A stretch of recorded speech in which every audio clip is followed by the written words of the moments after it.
Salut tout le monde, je suis Matt McGackie, le chanteur de Cryptopsy et l'animateur du balado Vox and Hops, où j'ai des conversations avec d'autres musiciens de la scène métal à propos de leur vie, musique et bière de microbrasserie.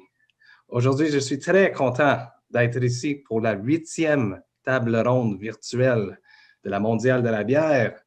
Aujourd'hui, c'est une émission spéciale parce que je suis avec des invités de la scène européenne de la brassicole. Je suis très excité de parler avec des personnes d'Europe de la bière de microbrasserie. C'est très excitant. Je vais vous laisser le temps de vous présenter et en même temps, tu vas présenter la bière que tu vas boire pendant cette discussion. On va commencer avec Clémence.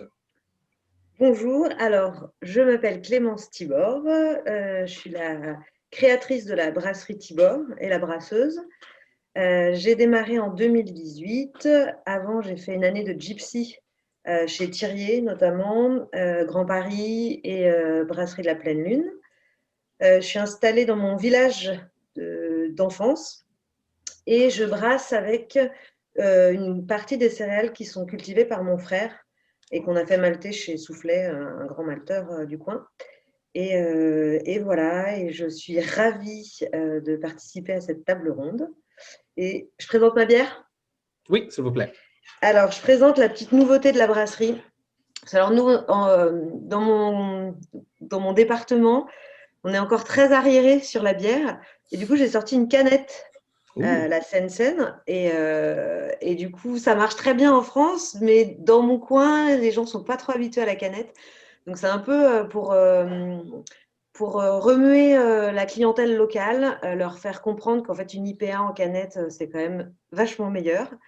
Et donc voilà, et en fait, cette bière, la Sensen, c'est une bière que j'ai brassée en gypsy avant de démarrer la brasserie, donc quand j'ai brassé chez Grand Paris, et que j'ai continué à faire chez moi. Donc c'est vraiment la transition entre le démarrage de la brasserie et la brasserie vraiment créée dans laquelle, enfin voilà, ma brasserie à moi. Donc c'est une IPA, une IPA, avec de l'Eldorado et du Mosaïque. On est sur une bière assez exotique. Il y a une base de céréales quand même qui est assez marquée. Et du coup, là, en canette, elle est trop cool. On a vraiment le côté fruits jaunes, passion, qui est vraiment cool. Et je suis ravie en fait de sortir une première canette. J'espère que ça va marcher dans le coin et que je pourrai faire mes IPA en canette. Et puis le reste de ma gamme, les bières plus classiques, je fais une triple, je fais une pale ale, une oatmeal pale ale, etc. Que ça, voilà, on va continuer de les faire en bouteille. Mais voilà, donc cheers. Santé, santé. C'est excellent, excellent. Jérôme, tu peux continuer, s'il vous plaît. Ouais, alors moi aussi, je m'appelle. Non, moi aussi, je m'appelle Jérôme, mais il n'y en a pas d'autres. Je m'appelle Jérôme. Je fais de la bière depuis quelques années dans mon petit patelin. Et je vais vous présenter notre dernière nouveauté. Je ne sais pas si vous la voyez, là, qui s'appelle Abbaye de Saint-Bon-Chien 2015. C'est qu'on n'est pas très, très innovant. Chez nous, on fait toujours la même chose depuis au moins 15 ou 20 ans. Et puis, c'est une bière qui est un petit peu aux limites de la bière, qui flirte un peu avec des arômes de vin nature et puis de machin comme ça, qui vieillit pendant longtemps dans des barriques contenues du vin. Je vais l'ouvrir après, quand j'aurai fini de boire la saison pour me désoiffer. Excellent, j'ai excellent. présenté ce qu'il fallait. Kouros.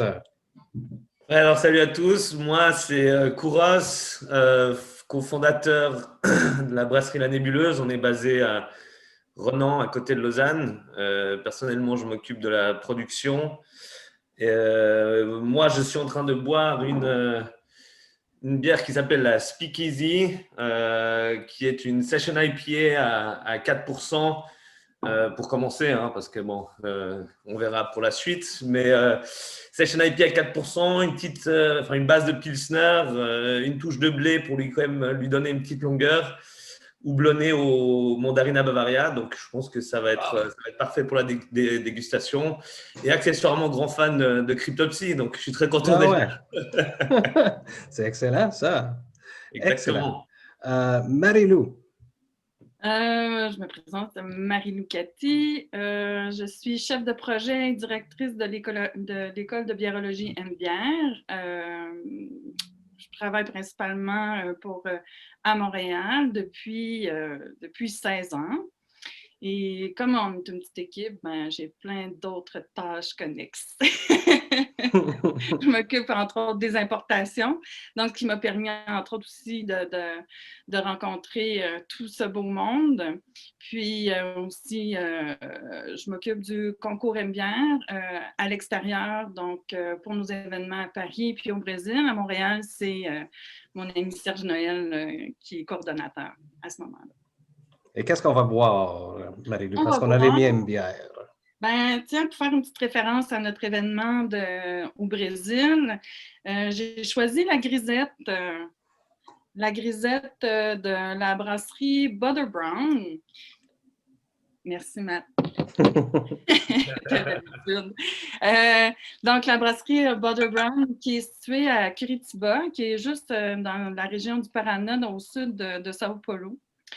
Donc, lui se spécialise surtout dans les styles belges. Il fait d'autres styles, mais principalement les styles belges, dans une culture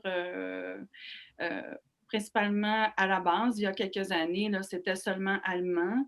Là, maintenant, lui, il se lance dans les styles belges. Donc, cette grisette-là, ce qui est particulier, c'est que c'est avec du raisin blanc. Donc, on l'utilise très peu ici au Québec. Je ne sais pas en Europe, mais j'en ai pas vu, mais souvent, c'est barriqué pour avoir un goût de vin. Mais dans ce cas-ci, c'est vraiment, on est plus axé sur le raisin mûr, le raisin de table, en fait, que sur le raisin qui a été fermenté. Donc, sauf dans ce cas-ci, c'est une grisette qui est un petit peu plus élevée en alcool, à 7 % au lieu de 4,5, 5,5 dans les cas des grisettes normales. Je lève mon verre. Je vous dis santé à tout le monde. Merci d'être ici avec moi aujourd'hui. Santé tout le monde et santé à tout le monde à la maison qui écoute.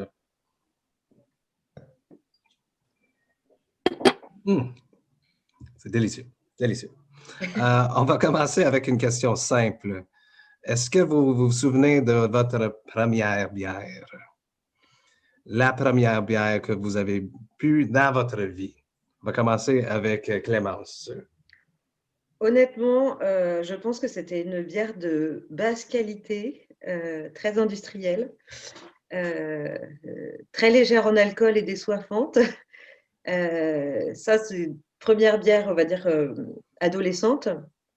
Mais une des premières bières qui m'a émue, c'est la Citra Galactique de Grand Paris. Donc, c'est une brasserie française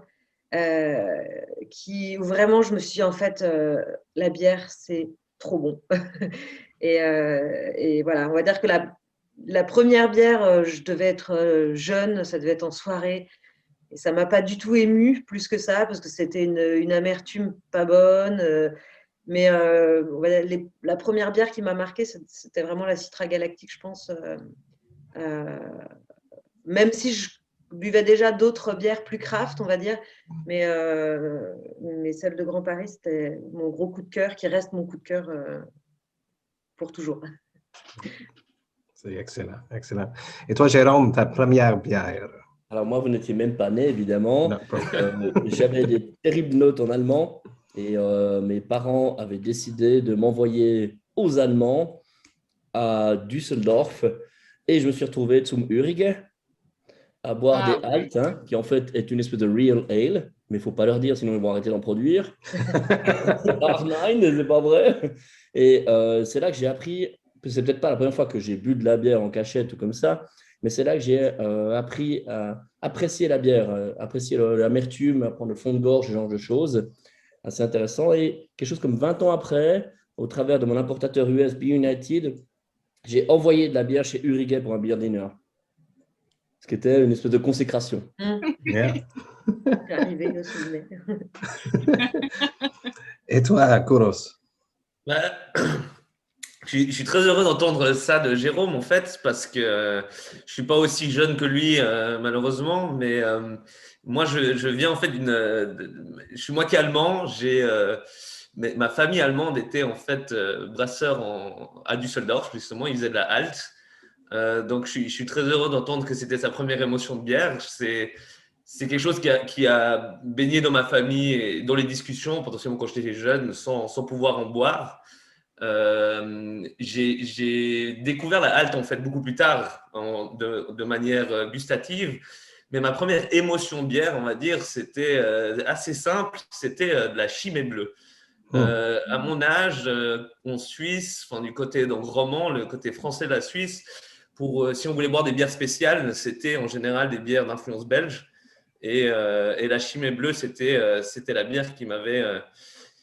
je ne devrais pas le dire, j'étais en dessous de l'âge légal encore, mais qui m'avait apporté une grande émotion comparée voilà, à ces bières industrielles qu'on a évidemment goûtées, mais qui n'étaient pas vraiment quelque chose qui m'a fait, voilà, ça m'a pas fait vibrer. Et c'est pas ça qui m'a, en final, c'est pas le même produit, c'est pas la bière que j'ai découvert à ce moment. Donc c'était vraiment à cette époque-là la Chimay bleue, et j'en garde toujours un très bon souvenir.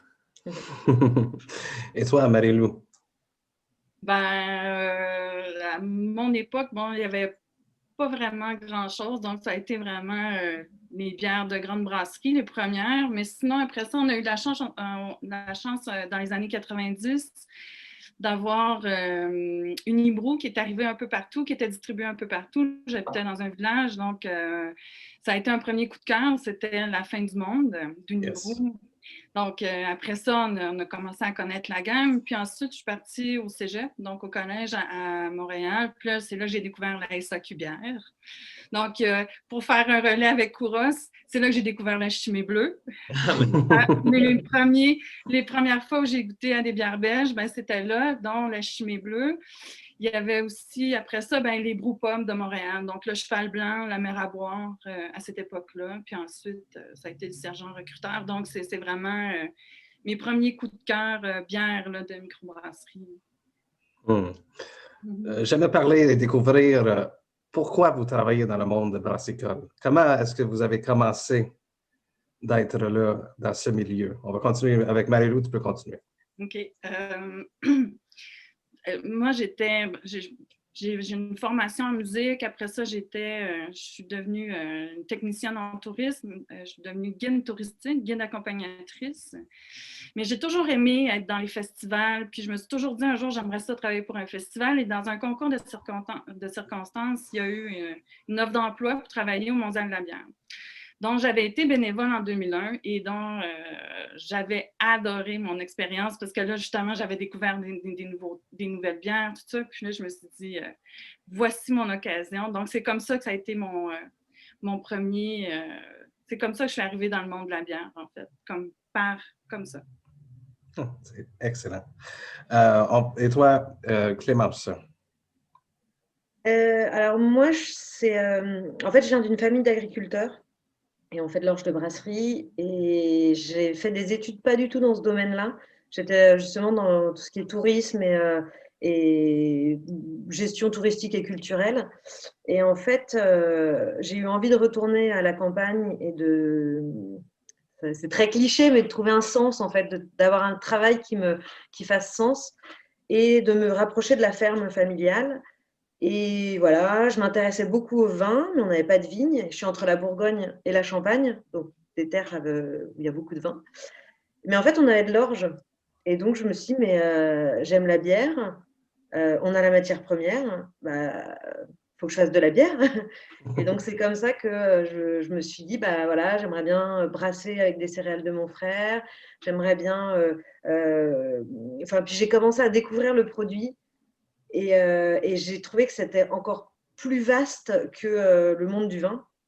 Il y avait encore plus de goût, plus de possibilités. Enfin, vraiment, j'ai commencé à brasser, ça m'a passionnée, alors que je suis littéraire.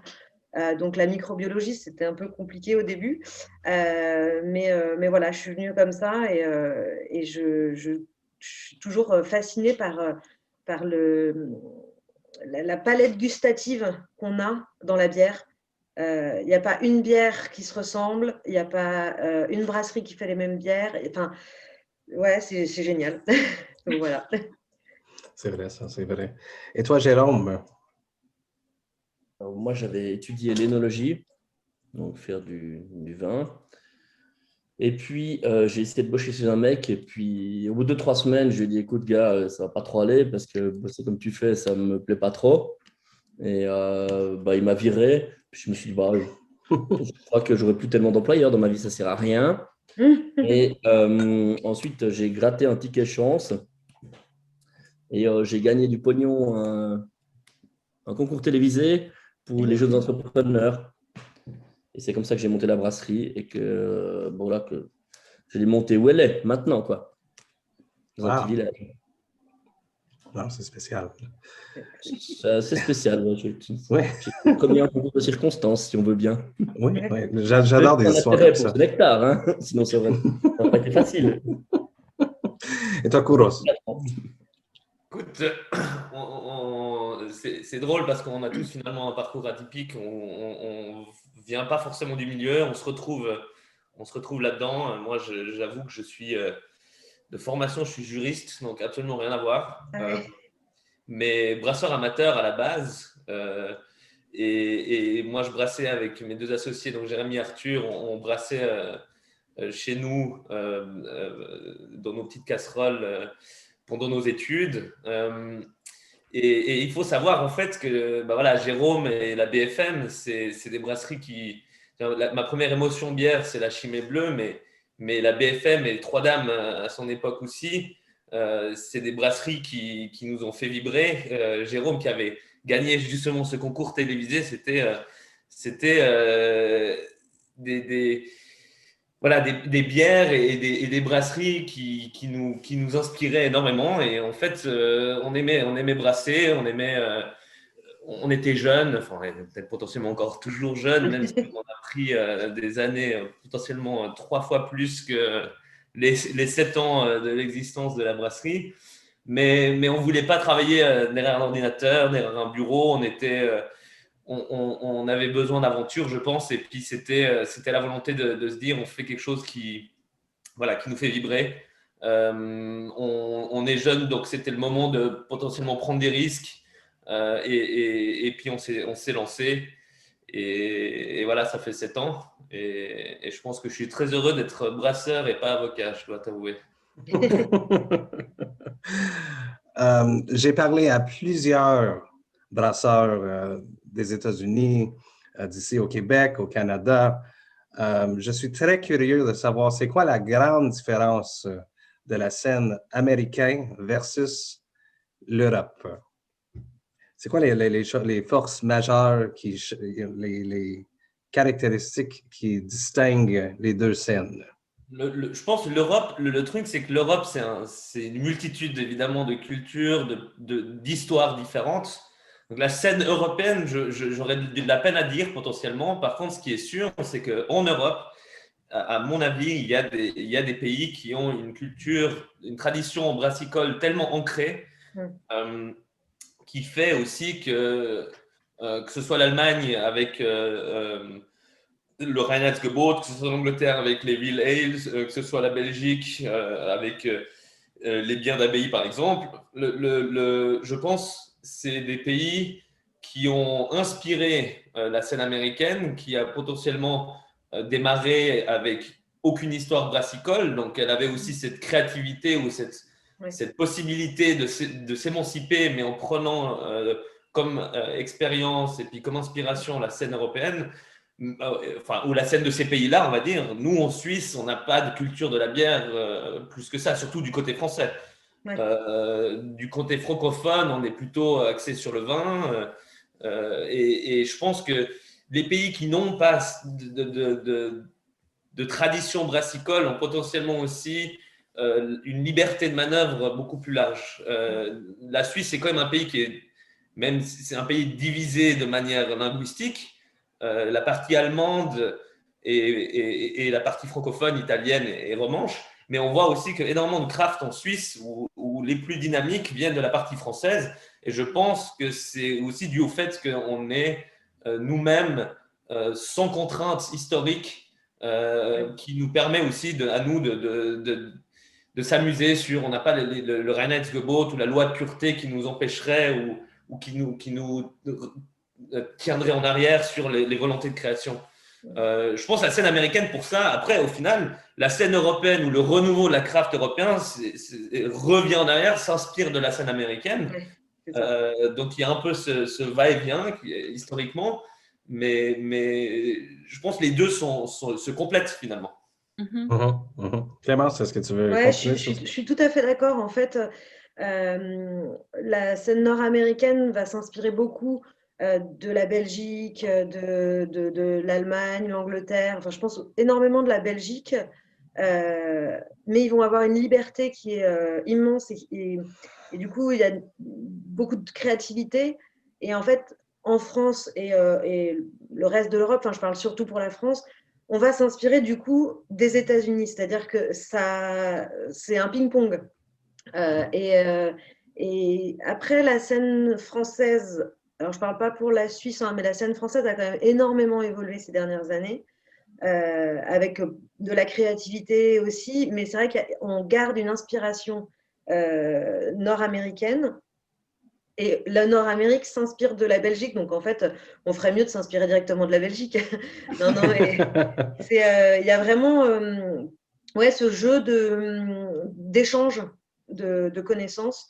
Et bah, quand je bossais chez Thirier, j'ai vu des Américains de Californie venir bosser chez lui parce qu'il fait des saisons, des bières assez classiques. Et c'est amusant parce que nous, on a tendance à vouloir partir aux États-Unis pour apprendre les techniques américaines. Donc, ouais, je suis d'accord avec ce que Kouros dit. Il y a vraiment cet échange. C'est vrai, c'est vrai. Toi, Jérôme, est-ce que tu peux ajouter quelque chose? Bien. Peut-être que je vais faire une petite métaphore. Nous, par exemple, quand tu vas marcher dans les montagnes, tu vas dans des restaurants qui font du jambon avec des pommes de terre rôties depuis 30 ans ou 40 ans, puis tu sais que tu vas manger ça là-bas. Donc, il existe des régionalismes.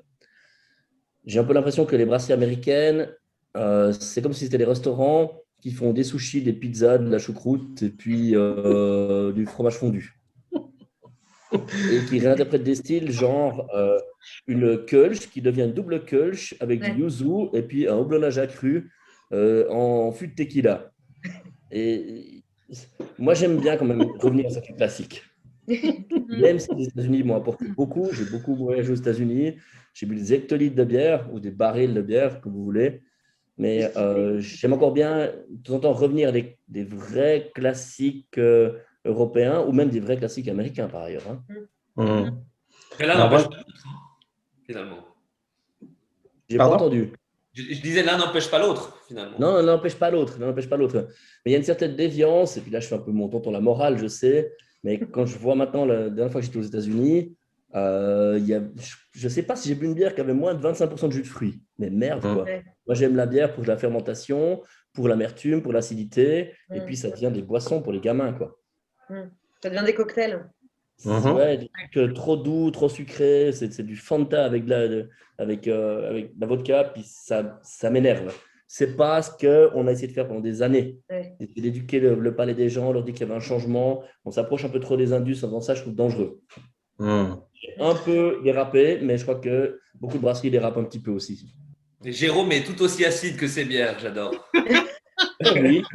Non, mais il a raison que beaucoup ici au Québec, les États-Unis, the rest of Canada, c'est tout basé sur the hype. C'est basé sur le sucre. Les New England IPA, les pastry stouts, les fruited sours. C'est toutes des bières ultra sucrées. Oui, mais en même temps, là, on a le retour là, des bières plus classiques. Là. On a tous les styles tchèques qui reviennent à la mode, tous les styles allemands en ce moment au Québec. C'est ça qui est en train de revenir, le style de base plus caché. Donc, il y a deux extrêmes. Tu as ceux qui font justement comme les smoothie IPA, des trucs comme ça, qui finalement, au bout du compte, ça goûte plus la bière, là, comme vous dites, ça goûte le jus. Autant qu'on revient à des styles plus classiques, plus difficiles à maîtriser. Donc, on revient sur des classiques, justement. Je ne sais pas si c'est pour équilibrer l'extrême, mais bon, ça fait du bien. Je pense que c'est des amateurs de bière qui commencent avec des bières sucrées. On les accroche comme ça, puis là, ils se tannent, puis ils veulent boire de la vraie bière après. Espérons qu'on n'ait pas loupé cette vague des trop jeunes qui adorent Instagram et puis les canettes flashy, quoi. Oui. J'espère qu'ils aiment aussi ce qu'il y a dans la bière. Oui. Je pense que ça s'en vient. Ils sont très curieux. Et avec des brasseries ici au Québec comme Silo et une très nouvelle Melon qui vient juste d'ouvrir, ils font juste des lagers. Je trouve ça très excitant que des jeunes brasseries commencent puis ils se concentrent juste sur ça. Ça veut dire que l'avenir, ça va bien aller. Aussi, je trouve que pour les brasseurs qui font, ils changent comme le sushi, la pizza. À tout temps, le menu est très large. J'imagine qu'il y a beaucoup de burn-out de trouver c'est quoi la nouvelle recette, c'est quoi la nouvelle hype qui va exciter le marché. Ça devrait être très fatigant in the long run. Mhm. C'est sûr. Et quand je vois déjà tous les problèmes qu'on a à faire une chose à peu près la même depuis 15 à 20 ans, pourquoi faire une nouvelle toutes les semaines? Mais finalement, c'est une question très philosophique aussi, parce que comment genre nous, on est assez jeunes, hein, je veux dire, ça fait 7 ans seulement qu'on existe, mais toutes mes recettes, je recherche encore un moyen de l'optimiser, de la modifier, de l'améliorer, même si ça fait maintenant des dizaines et des dizaines de brassins. Ce que je veux dire, c'est que c'est difficile ou c'est presque impossible de faire ta bière, de la brasser de manière parfaite du premier coup. Et donc, qu'est-ce qui est le plus intéressant? C'est vrai que moi, j'ai commencé et j'ai potentiellement été un beer geek dans le sens où je m'étais toujours dit, je commence, je veux brasser absolument au moins une fois tous les styles existants. Mais en fait, qu'est-ce qui est mieux pour moi? Brasser absolument une fois tous les styles existants ou brasser moins de bières, mais les brasser le mieux possible et puis prendre le temps justement de les améliorer. Et je pense qu'en effet, on oublie le peaufinage ou la quête un peu de la perfection qui est en soi inatteignable, mais sur lequel on doit essayer de tendre. Je veux dire, Orval brasse Orval depuis des décennies, et puis on l'aime ou on l'aime pas, mais je pense que le concept de se Ils dire… sont plus malins que nous, hein. Pardon? Ils sont plus malins que nous, hein. Ah Une bière, pas trop de stock, un type d'étiquette, un type de malt. Il y a de manière gustative et de manière logistique, c'est complètement optimisé. Mais c'est philosophiquement parlant, je veux dire, c'est une excellente idée en soi. Est-ce qu'il y a une recherche de la nouveauté, comme de la nouvelle bière, du nouveau truc qui est sorti sur les tablettes? Parce qu'ici, au Québec, c'est ça, le truc, c'est toujours la nouveauté, le nouveau truc qui va sortir à un moment donné. Il y a des classiques qui sont là depuis 15-20 ans, qui sont toujours aussi bons. Le produit ne change pas. Je recherche les vaccins contre ces nouveautés. Je ne l'ai pas trouvé. Mais tout le financement, il a été redirigé ailleurs là, ces derniers temps. Non, ici, il faut se dire, nous, on est un petit… La Suisse, ça reste un petit pays. Et je pense que la Suisse francophone et la France ont une direction qui est relativement similaire. Maintenant, on a les deux, en fait. Enfin, en tout cas, pour la Suisse. Il y a une scène très engagée, ce qu'on appellerait les beer geeks, qui veut chercher la nouveauté, qui veut découvrir absolument, ce qu'on dit, ils vont t'acheter une fois ta recette, ils vont ta bière, et puis après, c'est tout. Je pense qu'en Suisse, il y a quand même une population qui… Les Suisses aiment bien aussi le connu et le confort, et je pense qu'il y a aussi une grande partie de la population qui aime boire ce qu'elle connaît et puis apprécier aussi des bières pour le background, les gens qui la font potentiellement, et puissent se sentir proches de cela. Donc, je pense qu'il y a des deux et pouvoir marier les deux, ou en tout cas pour avoir dans sa gamme de satisfaire ces deux bords-là, c'est tout à fait louable. Il y en a qui choisissent un plutôt que l'autre. Il y en a qui essayent d'avoir une palette un peu plus large. Chacun fait comme il le sent. Il faut dire que nous, on reste… Le part de consommateurs de craft beer en Suisse, c'est 4%. Donc, ça reste minoritaire. Ouais. Ça dépend de la clientèle, je trouve aussi. On a des clientèles qui vont nous demander c'est quoi vos nouveautés, etc. Et puis il y a d'autres, ils veulent du classique, notre gamme. Et je pense qu'en France, on a aussi pas mal souffert du renouveau de la brasserie, où on avait de la blonde, de la brune, de l'ambrée. Ouais. De la Et en rousse. fait, toutes les brasseries faisaient ça. Et il n'y avait pas du tout de. Moi, je leur dis aux gens, je dis des blondes, j'en ai 5 différentes. Il y en a une qui va être amère, il y en a une qui va avoir 8 degrés. Enfin, donc, il y a eu quand même, je pense, cette espèce de bouffée d'oxygène de se dire, en fait, on va pouvoir faire des styles différents, faire goûter aux clients autre chose que de la ambrée. Enfin, voilà, leur montrer d'autres goûts. Et puis, on a nos clients voilà, qui nous demandent vous avez quoi en nouveauté? Est-ce que vous faites tel genre de bière, tel genre de bière? Et puis d'autres qui, non, eux, ils veulent la pale ale classique. Ils viennent à la brasserie que pour ça. Donc, voilà, moi, dans ma brasserie, en tout cas, j'essaye de jongler entre ma gamme de bières et faire quelques nouveautés par an pour faire découvrir des styles. Pour moi aussi, parce qu'il y a certaines bières que voilà, j'apprécie et je vais en avoir au moins une en éphémère.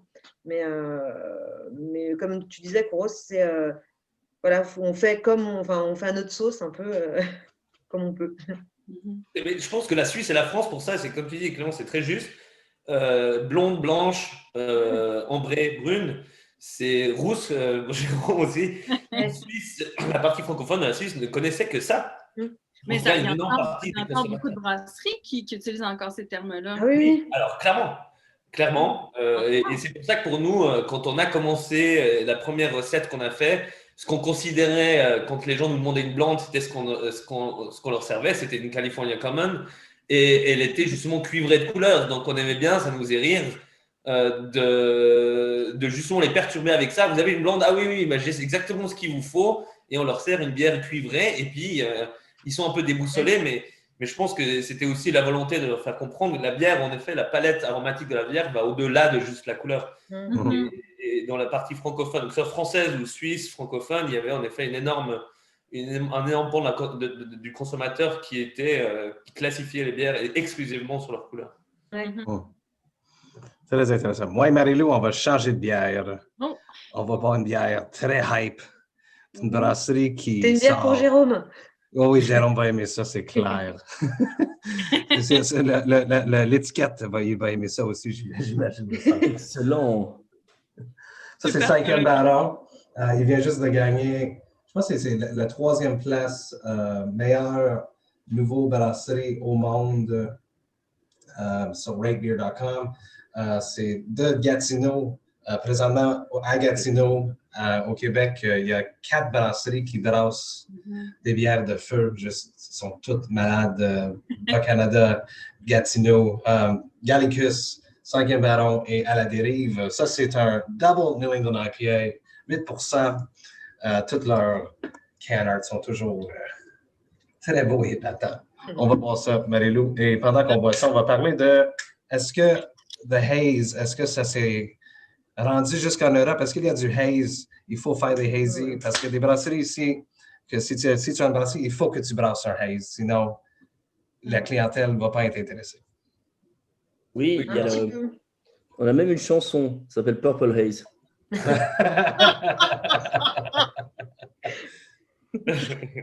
Oui, non, c'est clairement venu ici. À savoir que les plus grands, le marché le plus, on va dire le pays qui apporte le plus de brasseries dans ce style, ou qui ont fait exploser ce style en Europe, étant l'Angleterre, le Royaume-Uni. Que ce soit avec des Cloudwater, que ce soit avec des Northern Monks. Yes, et le haze est complètement, en tout cas dans la scène craft ou beer geek, c'est un must. Ouais. Il n'y en a pas non plus. Je trouve qu'il y a quand même pour la France, il y en a quelques-unes, enfin quand même des dizaines qui en font, mais c'est pas. Je trouve que c'est pas non plus aussi courant que par exemple aux États-Unis où elles sont quasiment toutes maintenant haze, enfin elles sont toutes troubles et encore une fois, hein, mes clients au bar, à la brasserie, si je leur sers une bière trouble comme ça, ils vont me regarder, ils vont me dire, t'as eu un problème à ta bière? Ben non, c'est fait exprès. On a fait exprès.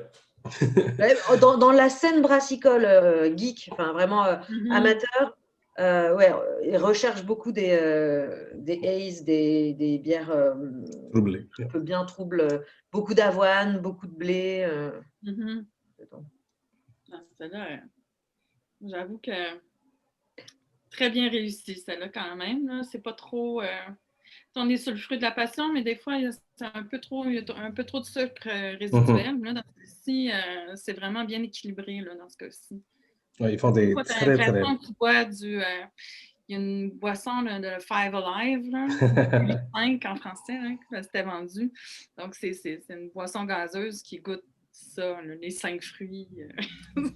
C'est drôle parce que quand nous on a commencé, c'était la fuite en avant vers l'amertume. Il y avait la 1000 IBU de Mikkeller, il y avait Oui. fallait absolument que ça cogne le plus fort possible.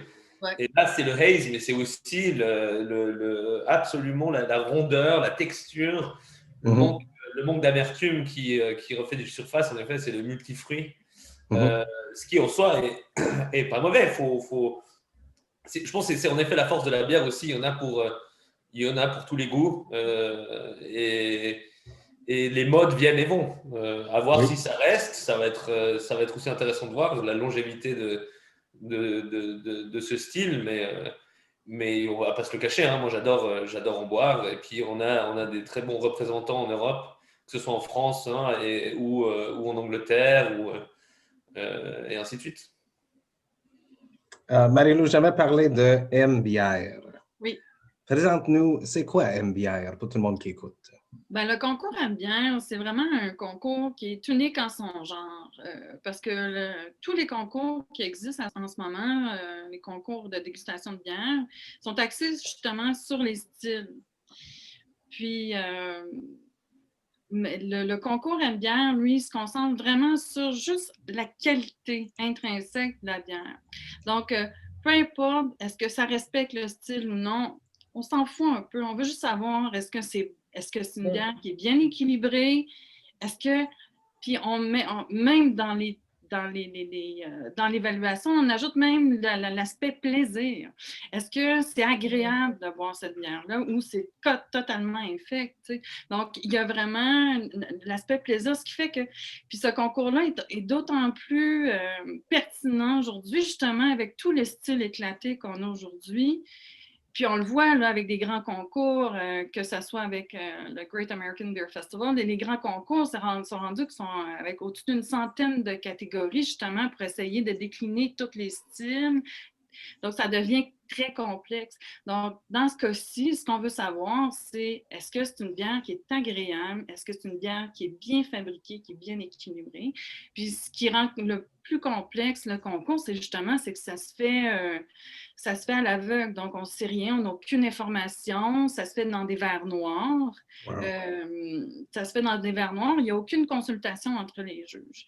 Donc, on part avec notre expérience bière, tout ça. Puis après ça, on attaque chaque produit. C'est sûr qu'il y a un ordre de dégustation qui est logique là aussi, malgré tout, on va respecter les styles de bière, mais à la base, c'est ça. C'est ce qui fait que ce concours-là est complètement différent des autres. Puis c'est bien d'avoir quelque chose de différent. C'est intéressant. Comment vous avez eu cette idée de faire un concours comme ça? C'est parti, le concept de base est parti avec Mario Daire. Qui a décidé de concevoir ce genre de concours-là. Et depuis 2005, Wow. 2005 on le fait. Donc, on l'a parti à Montréal. Puis ensuite, on l'a étendu sur nos autres événements. Dès 2009, on l'a étendu à Strasbourg avec le concours Ambière Pierre Célis. C'est un honneur à Pierre Célis. Ensuite, on m'a déplacé à Mulhouse, après ça Paris, concours Ambière Paris, puis au Brésil aussi, donc qui est un peu plus... Le concours au Brésil, c'est notre plus gros, c'est le plus intense. Ils aiment ça, les concours. Ils aiment vraiment ça, faire des concours. Ils sont vraiment contents. C'est vraiment c'est une expérience extraordinaire de voir les gens gagner. Ils sont très expressifs. À Rio, ils sont très, très, très expressifs quand ils gagnent. C'est un peu... ouais, c'est un peu à la... la Roberto Benigni qui a gagné son Oscar, qui se pitch un peu partout, donc qui se lance un peu partout. C'est vraiment, c'est un peu ça. C'est extraordinaire. Ils sont très passionnés, je peux dire. Oui. J'ai tourné, j'ai joué des spectacles partout dans le monde, mais quand tu joues dans l'Amérique du Sud, il y a un petit chose d'extra de passion qui est là. Ils chantent plus fort, même dans la musique extrême. Vous avez toutes fait affaire avec MBR. Clémence, tu étais supposée de faire partie l'année dernière. Parle-nous de vos expériences avec ce concours. Qui veut commencer? Vas-y, Kouros. Écoute, nous, on a commencé avec une super invitation au Mondial à Paris. C'était c'était en quelle année? C'était en 2017 ou 16 même, potentiellement. Ouais, Et j'avais moi-même malheureusement pas pu y participer à ce moment-là, mais Nico, qui était un de mes collaborateurs avec qui on brassait, était revenu les étoiles dans les yeux. Et depuis, bah, voilà, avec Marie-Lou, toujours garder le contact. J'ai été très généreusement invité aussi pour participer en tant que juge il y a quelques années cela aussi. Et voilà, enfin, pour moi, si tu veux, le mondial, c'est potentiellement le premier gros festival dans lequel on a participé, où on a eu où on a pu faire contact ou faire connaissance avec énormément de brasseries à travers le monde, et où on sortait un peu de nos contrées hors de Suisse. Je pense que c'était en effet le premier festival hors de Suisse dans lequel on a participé. Donc ouais, une belle émotion, belle histoire avec, et j'espère encore d'autres belles histoires à venir. va en avoir d'autres. Et toi, Clémence? Alors moi, j'ai eu l'honneur d'avoir la proposition d'être jurée l'année dernière.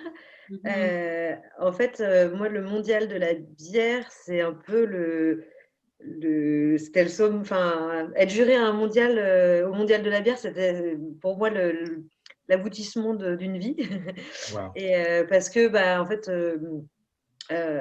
j'ai des amis brasseurs qui ont été jurés, français. Voilà, je connais pas mal les dieux du ciel et tout. Et du coup, quand Marie-Lou m'a proposé, c'était ouais, le rêve de ma vie. Sauf que j'étais enceinte. Et du coup, la naissance était au mois de mai, en plein pendant le mondial. Et donc, j'ai dit, bah, j'ai la meilleure excuse, mais c'était la première fois où je me suis dit, merde, je suis enceinte. Non, et du coup bah, là, quand Marie-Lou m'a redemandé de participer à la table ronde et tout, non, je suis hyper contente. Moi, j'avais entendu parler du mondial quand il était à Mulhouse. Et même à Strasbourg. Enfin voilà, quand j'ai commencé à vouloir monter la brasserie, je connaissais ce mondial de la bière parce que c'est hyper connu et renommé. Et du coup, voilà, participer à celui de Montréal, c'était waouh. Et j'ai hâte qu'on n'ait plus les masques. J'ai hâte de prendre l'avion et de venir vous voir. Nous aussi. Jérôme, parle-nous de tes expériences. Ça fait de nous anciens combattants, je suis désolé, mais c'était en 2004 que je suis venu au mondial de la bière. Je réfléchissais En avant. 2006? 2004, ma fille avait 1 an. Je me rappelle de ça. Et c'était à Montréal, c'était assez cool.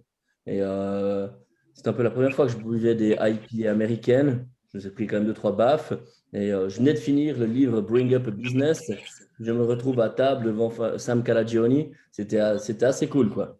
Et à l'époque, je pense qu'en Suisse, on me jetait des cailloux encore. Donc, ça m'a fait plaisir de voir que certaines personnes faisaient aussi de la bière. Et puis, je suis arrivé, j'avais discuté de la Bon Chien. Je me souviens quand même qu'un ou deux brasseurs m'a demandé ce que je mettais comme Oak Chips dans la bière. Je dis non, mais on fait vraiment dans des barriques. Parfois, ça arrive quand même. Mais c'était vraiment une grosse baffe, mais en même temps, c'était une grosse baffe de motivation qui m'est venue. Parce qu'il y a d'autres choses qui se passent ailleurs et ça va dans le même sens. Donc, tu vas encore recevoir des cailloux, mais ce n'est pas grave, on va s'endurcir.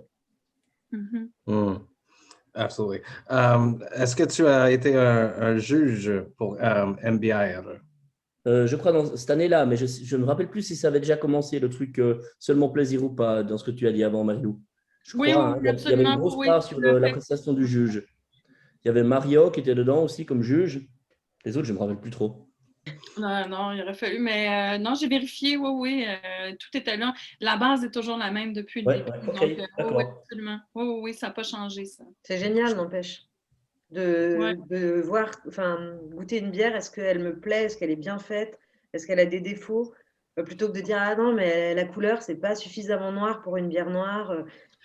Ouais, tout simplement, c'est ça, avec tu te dis, bon, mais celle-là, elle rentre dans aucun style, dans aucune catégorie, mais ça reste une bonne bière, mais Ouais. bon, elle rentre dans une... Est-ce que tu mets ce style-là sur ta canette, sur ta bouteille? Est-ce que ça reste... Là, tu te dis, ben là, on s'en fout un peu, là. Ce qu'on veut savoir, c'est est-ce que c'est bon ou pas? Ouais. Est-ce qu'il y a un défaut? Est-ce que... C'est ça qui est intéressant aussi, c'est qu'à la suite du concours, c'est que il y en a beaucoup, beaucoup de brasseries demandent d'avoir les fiches des juges. Évidemment, on cache le nom des juges pour garder l'anonymat. Mais les gens veulent savoir, les brasseries qui sont soucieux d'avoir une première impression, parce que des fois, il y en a, ça fait 6 mois qu'ils ont lancé leur produit, ils veulent savoir, il va y avoir on a quand même un panel international de 6, 9, 12 juges, tout dépendamment où, la quantité de bières qui s'inscrivent au concours aussi. Donc, les gens, les brasseries, les brasseurs, les brasseuses sont vraiment soucieux d'avoir aussi une opinion par rapport à ça, parce que c'est vraiment, t'es complètement dans le noir. Hein? C'est un concours, t'aimes ou t'aimes pas. Il y a des brasseurs qui n'ont pas aimé du tout, là, parce que justement, on te lance dans le vide parce que tu n'as aucune référence au niveau de la couleur. Oui, tu peux regarder, mais ton verre est noir, donc tu peux avoir une impression, mais sinon, tu es complètement dans le vide. Donc, des gens qui travaillent seulement avec les styles, c'est troublant. C'est troublant, donc il faut se lancer un peu dans ce cas-là. J'avoue que c'était ma première concours où je devais juger dans des verres noirs. Une très belle expérience. C'est assez déstabilisant, en effet. J'en ai fait une à l'aveugle, c'est très difficile. Ça change. Ouais. Tout. C'est fou comment voir une bière change notre perception à propos de la bière. Absolument. Oh, oui, absolument. Clémence, tu allais dire quelque chose, je t'ai coupé. Deux fois, sorry. Ça nécessite d'être plus pointu. Enfin, quand on est juré pour un concours classique dans un style, on va se focaliser sur le style. Donc, du coup, on va être plus concentré pour analyser ce style. Là, du coup, même pour les jurys, en fait, tu es lancé dans le vide parce que faut revoir tout ton palais, tous les goûts, te dire, ah bah attends, celle-là, elle est comme ça. Bah oui, mais c'est parce que ça doit être travaillé pour être un peu plus acide. Je trouve que c'est hyper intéressant pour les jurés aussi. Hein. Absolument. Absolument. L'autre chose aussi qui est intéressant avec le concours, qu'on le fasse, peu importe où on le fait, mais c'est aussi, en invitant des juges un peu partout, j'étais un peu ratoureuse, un peu espiègle, là, mais j'aime bien quand je rencontre des gens, des fois, de faire un peu l'entremetteuse, un peu par rapport entre brasseurs, parce que justement, tu dis, ça me semble, leur mentalité va bien avec leur mission aussi au niveau de la brasserie. Fait que tu as des gens qui viennent comme juges, tu leur présentes des microbrasseries du Québec. On prêche pour sa paroisse, évidemment. Donc, puis tu te dis, ça me semble, ça ferait des super collabos. Puis justement, Benoît de la Pleine Lune avec Benoît de Benelux dans le temps qui était chez Benelux. Mais il y a plein de collabos qui se développent comme ça. Puis moi, j'adore ça aussi, de mettre en contact différents milieux ensemble. Puis tu te dis, ah, mais c'est génial, ça fonctionne. Un match. Oui, il y a un match. Justement, un brasseur norvégien qui vient à Montréal, je lui parle d'une microbrasserie, il dit, ah ouais, chez nous, on n'a pas ça n'existait pas, en tout cas à l'époque, les bières sans gluten. Donc, je leur parle d'une microbrasserie du Québec qui est sans gluten, je leur fais goûter les produits. Donc, en même temps, on est fiers parce que oui, je suis fière de ce qu'on fait au Québec, mais en même temps, quand je goûte des trucs extraordinaires à l'étranger, ben, j'aime ça de les faire rencontrer aussi, ces gens-là. You're a matchmaker. J'adore. C'est Vox and Hops. Il faut parler du métal. Je chante pour un groupe international extrême. Je fais des gros Pas qu'un peu, hein. gutturals, you know. C'est un groupe très extrême. Fait que j'aime ça parler du métal à tous les fois que je fais un mondial. Kouros a déjà dit qu'il connaît mon groupe. Fait qu'on va commencer avec lui. Je veux savoir si vous avez déjà écouté du métal. Vas-y, Kouros. Moi, j'étais batteur dans un groupe de métal à l'époque. Cryptopsy, Phobophile et Defenestration, c'est deux de mes chansons préférées, de loin, de très très loin. Techniquement, en termes de, j'ai toujours été à l'époque un peu introverti et je pense que c'était le moyen de laisser un peu l'énergie sortir. Grand fan de métal depuis toujours. Wow. Excellent. C'est soit des groupes que tu écoutes présentement. Là, il y a un qui s'appelle Conjurer. Qui vient je les adore! Oui. Trop bien. Je suis grand fan de Conjurer. Mais j'avoue que depuis que j'ai commencé la brasserie, je découvre moins les nouveautés. Je reste un peu sur mes vieux disques. J'ai 2-3 potes qui m'envoient encore de temps en temps des chansons, des groupes. Donc, tout le label Holy Roar anglais qui fait de magnifiques groupes, dont justement Conjurer. Mais voilà, donc moi je suis un old school, quoi. Dismember, les premiers albums d'Amon Amarth, Cryptopsy évidemment, Dying Fetus, tous ces trucs, c'était toute ma jeunesse. Absolument. C'est malade. Kouros, je vais t'envoyer un lien. À chaque semaine, j'ai mon ami Jerry Monk, des Metal Architect, pour Vox and Hops. Il ajoute des nouveaux albums dans un playlist Spotify et Apple Music. Je suis preneur. Je vais t'envoyer le lien. Avec gros plaisir. Marie-Lou, est-ce que tu as déjà écouté du métal dans ta vie? Oui, j'ai déjà écouté du métal, mais bon, ça a commencé soft, là, genre Def Leppard, des trucs comme ça. Je me rappelle à la fin des années 80, là, mais après ça, évidemment, Metallica est un classique, là, mais sinon, rien des plus nichés, là, non, pas vraiment. Puis là, non, c'est pas mal. Qu'est-ce qui reste? C'est pas mal Metallica là, qui reste. Ouais, il y a eu AC/DC aussi à l'époque, mais sinon, plus maintenant, vraiment. Là, je suis plus. Ça dépend dans quelle auto j'embarque. Si j'embarque avec une amie, Annie Kaya, qui est full Metallica, elle se déplace partout à travers le monde pour écouter Metallica. Donc, je sais, ça me dérange pas, je vais aimer ça, mais non, je suis plus soul, funk. Donc, mais je déteste pas ça, là. Je déteste pas. Excellent. Clémence, est-ce que tu as déjà écouté du métal? Oui, mais comme Marie-Lou, plutôt les classiques. J'aime bien parce que il y a d'un côté les musiques hyper fortes, on va dire, et puis à côté, c'est les plus belles musiques classiques aussi qui sont faites. Je pense à Metallica. Il y a les plus belles ballades, entre guillemets, c'est les groupes de métal. Non, après, je vais pas en écouter le matin en me réveillant. Mais de temps en temps, quand il y a des concerts de rue ou des choses comme ça pour la fête de la musique, je trouve ça assez cool. Quand j'en entends à la radio, voilà, j'apprécie. Et puis, dans mon village, j'ai un copain qui fait un mini festival un peu privé et il a son groupe de métal. Et ça me fait rire ce que tu disais, Kouros. Peut-être un introverti, lui, il est introverti, il a les cheveux longs, il a la tête du métalleux. C'est un chou à la crème, il est adorable. Mais tu sens qu'en fait, sur scène, il a eu besoin de faire du métal pour laisser exprimer toutes les choses qu'il a à dire. Et je trouve ça génial chez les métalleux parce que ça va être le mec de l'informatique, un peu timide. Et puis, en fait, tu vas voir que le week-end, il est sur sa guitare. Enfin, je trouve ça génial, en fait. J'adore les métalleux, en fait. Je trouve que les gros nounours, en général, c'est vrai. Oui, mais c'est incroyable. C'est les plus doux, les plus gentils. Par contre, ils vont hurler dans le micro. Oui. Je travaille en garderie. Je travaille en garderie et je chante pour un groupe extrême. Ça explique tout. Wow. Et la France a une des meilleurs festivals extrêmes pour le métal, le Hellfest. C'est amazing. Je l'ai joué 2 fois, puis c'est vraiment un des meilleurs dans le Donc, vous monde. venez en Suisse, hein, parce que je vous ai jamais vu en live et ça a toujours été une déception. Donc, maintenant Oh, que on va je revenir. suis devant moi, là, je dis, il faut venir en Suisse.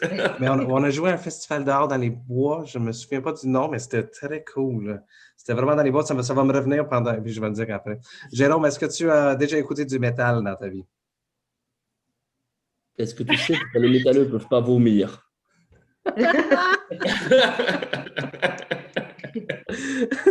Alors, chez nous, quand j'étais adolescent, si tu n'écoutais pas un petit peu de métal, c'était impossible de flirter avec une blonde. Oh! Et nous organisons un festival de métal à la brasserie. On a une scène qui dépote bien, qu'il y a vraiment du putain de son et puis de la bonne lumière. Vous êtes bien sûr les bienvenus à venir vous éclater. Please. On a même des dortoirs Ben pour voilà. punk à chien ou métalleux à chien à la brasserie. Et j'ai une grande collection de disques. Donc, j'ai aussi évidemment du métal. On a une bonne place pour la culture métal assez régionale dans nos brasseries. Ça, c'est assez cool. Il y a plein de gens qui viennent jouer chez nous. Sinon, j'ai bien sûr du métal, du thrash, des machins. J'ai peut-être une aptitude dans ce style pour les stoners. Oui. D'ailleurs, c'est pas canadien, Godspeed You, Black Emperor. Oui, Yeah. oui, de Oui, Montréal. oui. De Oui, Montréal. en concert, c'était débile, quoi. Ça, Ah oui, ils c'était sont vraiment malades. grand. Yeah. Ouais. Yeah. Peut-être pas Plein métal, d'émotions. mais Non, mais il y a des émotions. émotions. Beaucoup C'est complètement d'émotions. fou, ouais. Yeah. Mais tu vois, Matt, la prochaine date en Suisse, ce sera chez Jérôme. Non, mais ça, Oui. Comme ça, Kouros, il sera trop content. c'est un peu genre c'est le paradis dans le Kilikoué. Puis la bière est fournie. Je suis partant.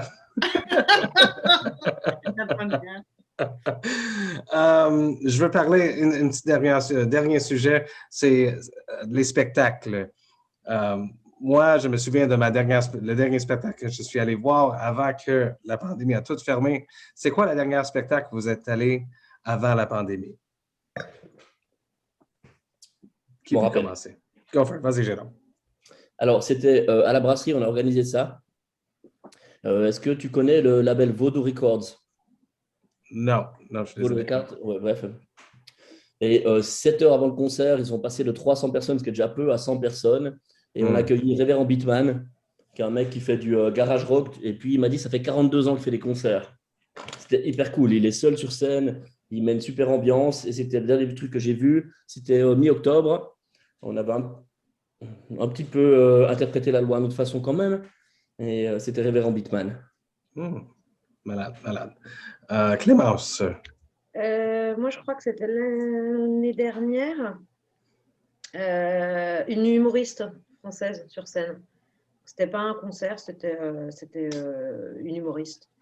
Et j'ai eu à Noël, on m'a offert des places pour un concert et en fait, je peux pas y aller parce qu'il est annulé. Toi, Marie-Lou.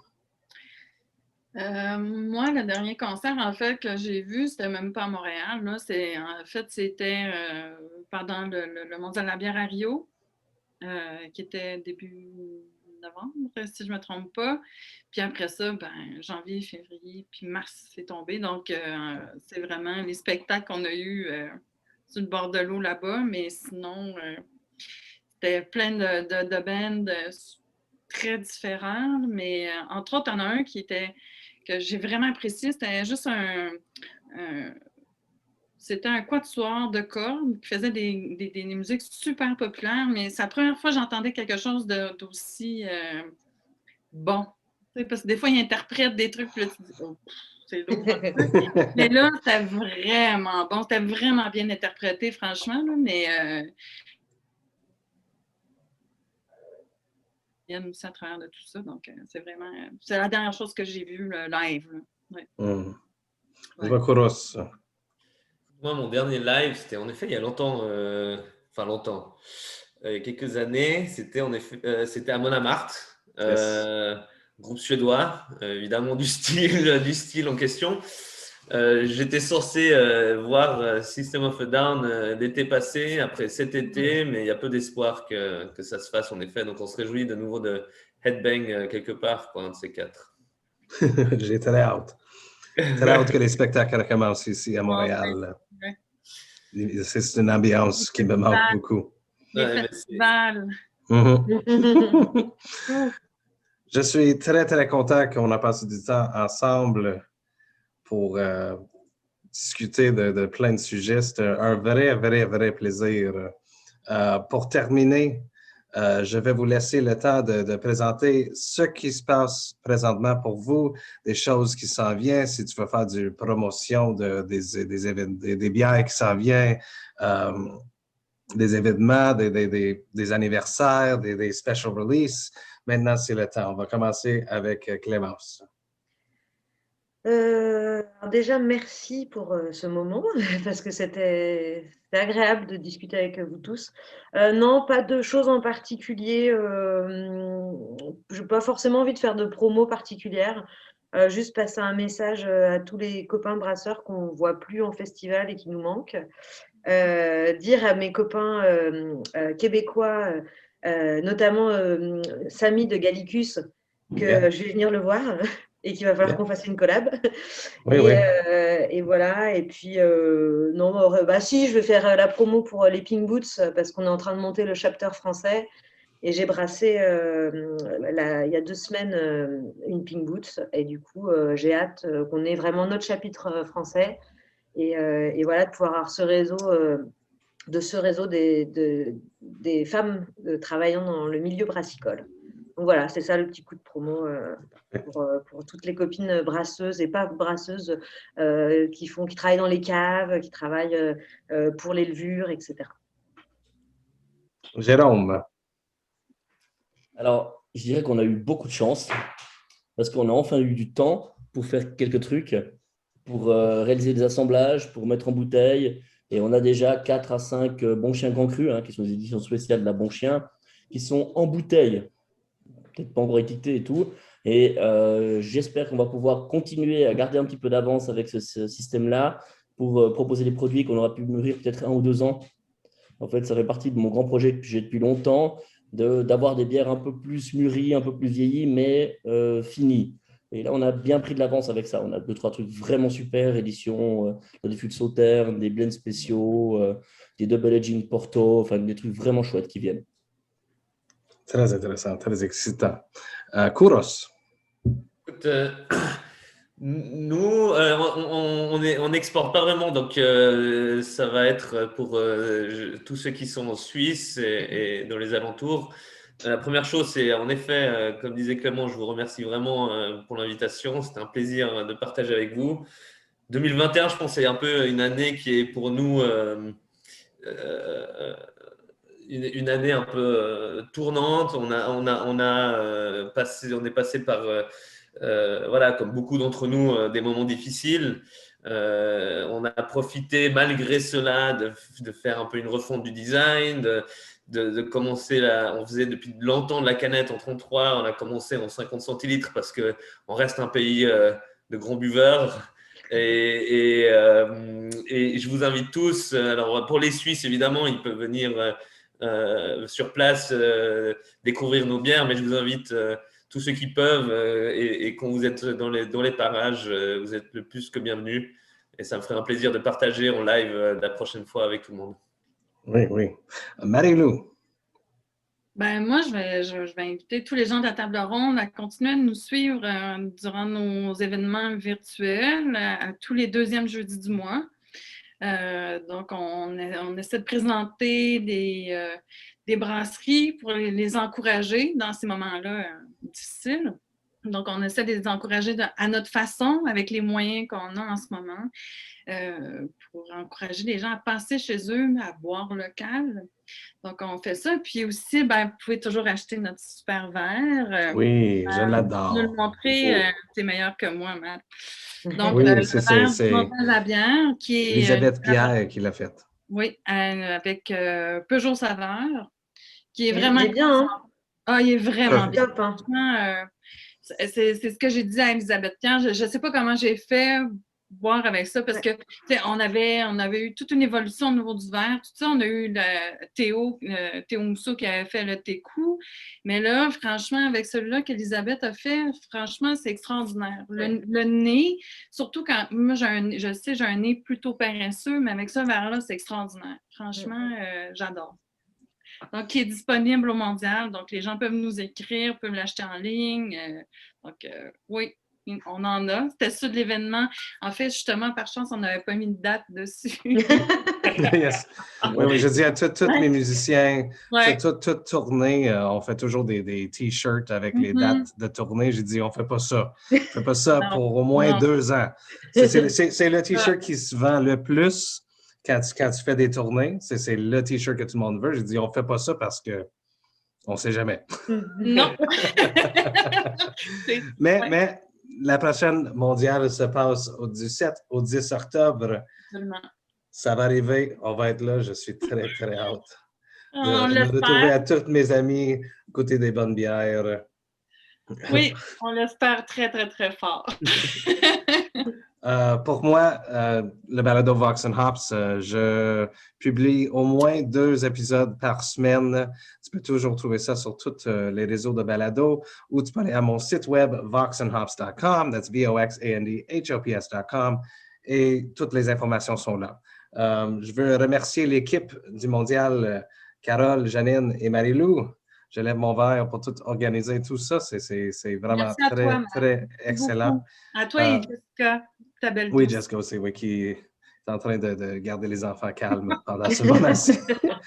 On va terminer sur ce note. On va faire une petite santé ensemble. On lève nos verres.